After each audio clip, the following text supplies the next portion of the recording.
Hey everybody, welcome again at lesson 4 of Way of the Heart.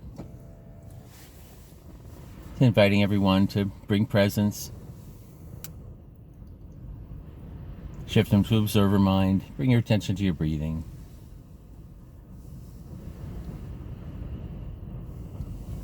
Joshua's giving us a second exercise here in Way of the Heart, lesson 4.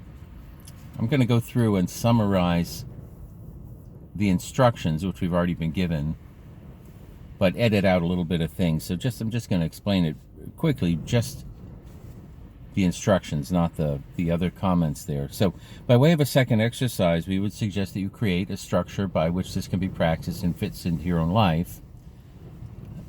10 or 15 minutes, 3 or 4 times a week. And I'm suggesting every day for the first week. Relax the body and close the eyes. As you do, ask yourself, what do I truly want? Observe the images that come without judgment. Notice the feelings in the body and allow this to go on for a minute or two. Then pause, open the eyes, and write down all that you can remember. Then take a deep breath, relax again, and repeat the process. This time, place the hands so that it rests on the heart. Breathe into it a few times, and then ask, what do I truly desire? And again, allow the process to be what it is. Do this over a period of 10 to 15 minutes so that you repeat the process at least 6 or 7 times, writing down what comes to mind. So once you've done that, once you have a piece of paper or a couple pages, perhaps in your journal, in which there will be 7 sections of a few sentences each, take the piece of paper and put it aside until the next exercise period, and then repeat the process. So when you've done this 7 times, so 7 times 7, so that you have 7 sheets of paper in which you've gone through this process, then and only then begin to look back through all the things that came up. And then ask yourself what seems to be repeating itself. So those are the instructions for the second exercise. Pretty straightforward. So just to be, I know it's probably already clear, but just to be clear, you're going to take a piece of paper, you're going to ask, what do I truly desire, putting your hand on your heart. You're going to do that and then write down what comes to mind. It might be 3 or 4 sentences. Then do that again, put your hand on your heart, close your eyes, what do I truly desire? Open your eyes, write down 3 or 4 sentences. Do that 7 times. And then put the paper aside, and then do that each day for 7 days, ideally, I think, to start. So you'll have, 49 entries or whatever it is, of about 4 sentences each. Then you start looking back on all of it at once. At the end of the week, you look back on everything you've done, and you start asking yourself what seems to be repeating itself. And you might notice, and here we are back literally word for word with the text again, with the paragraph beginning, you might notice. You might notice, well, 3 times I wanted a huge bowl of ice cream, but then it seemed to fade away. Twice I had a desire for 47 lovers, but now I notice I'm really only wanting 1. Whatever it might be, notice the pattern, the thread that seems to run the most throughout the exercise periods. Then imagine that thread to be the energetic link that is tied at one end to the piece of foam at the edge of the wave, and at the other is anchored to the depth of the ocean. And then consider that perhaps if you allowed yourself to move down that thread, to begin to put energy on that, to begin to clear up the obstacles within your consciousness that block that desire from being constantly lived from, that by so doing you would carry yourself from the drop of foam at the edge of the wave to the heart of God. I'm going to interrupt in the middle of the paragraph. He's been using this metaphor of wave and ocean, the individuated, separated self, the self perceiving itself to be separate, and the depth of the union of connection with God is the ocean. So this will bring you from that sense of separated self. It's kind of a meaningless experience, the separated self, which is why we start looking for truth, because meaninglessness brings unhappiness. This will bring us back, following this thread of desire, this thing which is repeating itself through this exercise, will carry you from the drop of foam at the edge of the wave to the heart of God. Back to the text. And that along the way, everything unlike love will come up for you to release it. And that during the process, you would go through a metamorphosis that would culminate in your being the living incarnation of the power of Christ. That your soul would realize the fulfillment that it has always sought. Something to take a big gulp over. I think I said last time, this paragraph for me is perhaps as significant as any in the pathway.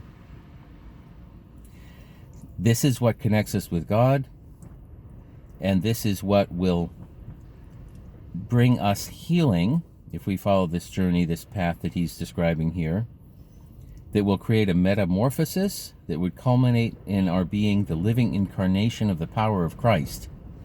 That is a promise that is not given in any other context that I'm aware of. It's certainly not given in A Course in Miracles, and pretty big stuff. So we might just reflect on this for a moment. So somehow getting into the awareness of the depth of our heart's desire, purifying that through this exercise, which gets rid of kind of the daily chatter and gets you increasingly down to the essence of what's actually going on in your being, awareness of what you truly want in your heart. That is the link to the mind of God. It kind of makes sense, doesn't it, to the heart of God. We are part of God, and we go back. It's a little bit like the thoughts at the tip of our mind are like the tip of the wave, but then when we get into the heart, into the depth of our being, increasingly we start getting in touch with the depth of our true desires. That's kind of connecting deeper with God. Back to the text.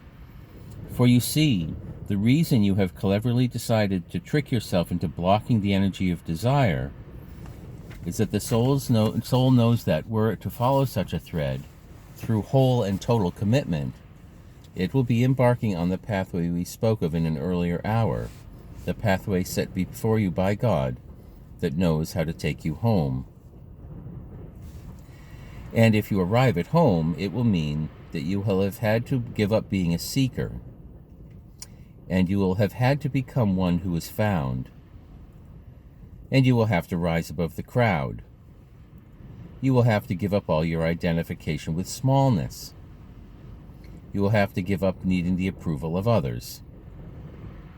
You will have left the nest of insanity.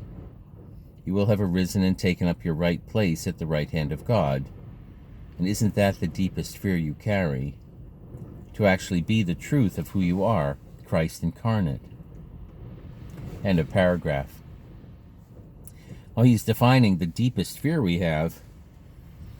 And we get back to lesson, it's either 2 or 3, I forget where it is, but it's one of the really important parts for me of the Way of Mastery. One of the ways it distinguishes itself from other teachings.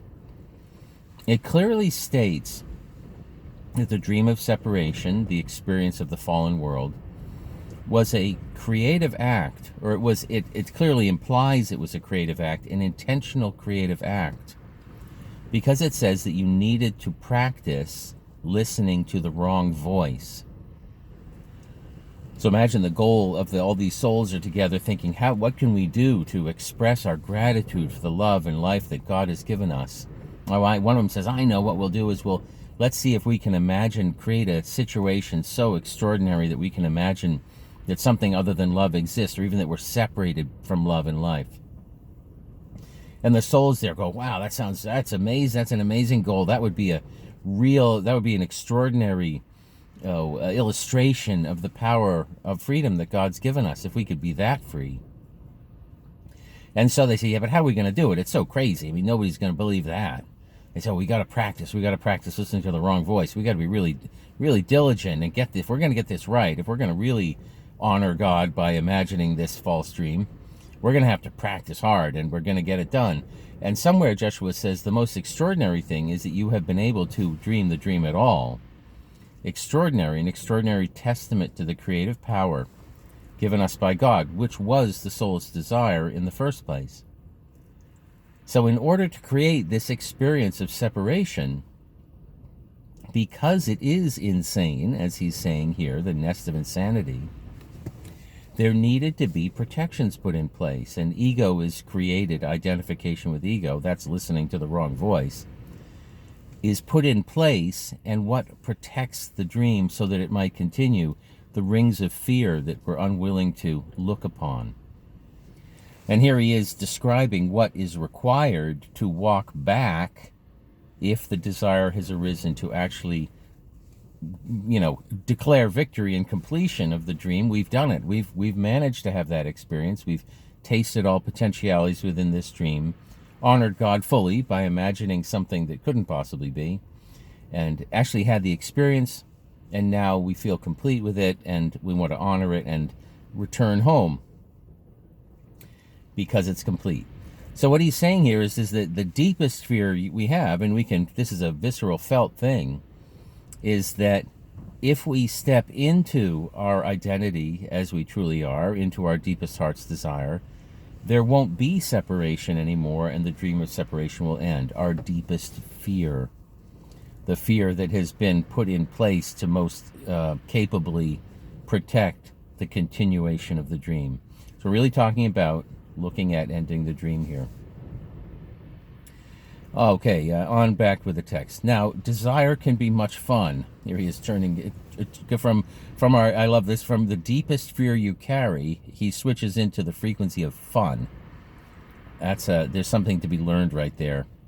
Now, desire can be much fun. Ideally, once you've practiced this on your own, ask your mate or a close friend. You may even want to show them this talk on your video and ask a friend if they would be willing to embark on this process with you, so that perhaps once a week you can sit down together and say, what did you come up with this week? Well, here goes. It's called undressing in front of a friend. It is called becoming vulnerable with another. It is called finding another child to play with in the kingdom, so that you can go to the sandbox away from the adult world and say, desire is bad, you guys be careful. And you can begin to look on what is true and real from a place of innocence. And you begin to create for yourself a support group, and that support group perhaps can grow to 3 or 4 friends, or 10 or 20, in which everyone is involved with getting in touch with what's really in there, by understanding the principle that desire is the thread that links your soul to the heart of God, and God wants only to extend through you that which expresses love in the world. It is called creation. Perhaps a worthwhile project. For when you do not turn to allow the embrace of desire, there is only one alternative. It is to live in mere survival. And when you choose the energy of mere survival, the world is your master, before which you will be made to bow again and again and again and again and again, lifetime after lifetime after lifetime. You will be a slave to the insanity that seems to rule this world, and you will never know peace. And you will never know joy, and you will never come home. Plain and simple, for you were not created to wither and die in the vine. You were made to bear forth much good fruit. End of paragraph. Something I want to point out that he's saying here, he's talking about creating a relationship in the sharing and exploration of these teachings. Not imagined relationship, but actual real world, sitting in front of someone having a talk relationship that might expand to larger groups. Of course, people can do that on Zoom now too. It's better in person. I won't go into why, but there's more complete communication occurs in person. We won't get on. That's a whole different story. But one thing that's I think important here, there are different interpretations of the Way of Mastery teachings. Any super powerful spiritual teaching is going to have this. Some splits. There have been splits in some of the teachers and how they think about it. Perfectly natural. But one of the ideas that people consider and how to go about this is it, quote, a self-study course, unquote? Or is it something which is meant to have facilitation and involvement with others in time? Is it helpful to have facilitation by experienced teachers, experienced students in time, and so on? One thing that's pretty clear here is he's saying this is not ideally a self-study course, just you on your own reading the book. As early as lesson 4 in the first of the trilogy books, early in the first book, he's saying, hey, now you might go out and do this with others and grow a group, even a worthwhile project to support one another and deepen your experience of the exploration of desire. Back to the text. Let the roots be watered by desiring, above all things, to become the fulfillment of what God had in mind when he breathed into you the breath of life. And let that breath be received in each moment. You will come to see that the only question you need to be preoccupied with is this: how much of God am I willing to receive and allow to be expressed through me? It is called the separating of the wheat from the chaff. The chaff are the thinkings of the world that would have you believe in smallness. This can only result in your own perpetual suffering. The wheat is the food that gives life because it is filled with the love of God. Fear not then desire, but desire to embrace desire, touch it, feel it, know it, dance with it, sing with it, look at it innocently, feel it wholly, and learn to discern, through the ways we've given you, what desire is truly, that thread that's shining forth through all of your days. And then decide to let that desire inform your choices so that you create a life that serves the fulfillment of that thread of desire. Good place to stop for now. How much of God am I willing to receive and allow to be expressed through me? How much of my heart's desire am I willing to be expressed through me when I start finding out what it is? These are interesting questions. And as he says, what will happen is all of the obstacles to love that we've built in our lives, that we've been programmed. Oh, it's not okay to do that. It's not okay to talk to people of another religion, or it's not okay to whatever it is, that whatever smallness or ideas of smallness and restriction and limitation that the world might be teaching us, because it's involved in this egoic conspiracy to experience separation as well.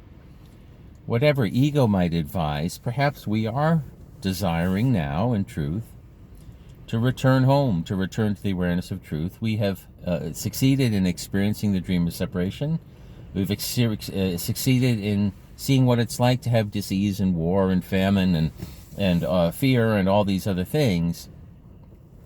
And now perhaps it's time to allow for the process in which that experience is completed, and we do indeed start to not only be aware that heaven is spread across the face of the earth and mankind sees it not, but to change that so that mankind sees the heaven that is spread across the face of the earth. That's all for now. Thank you for listening. I look forward to speaking with you again. This is David Chuck.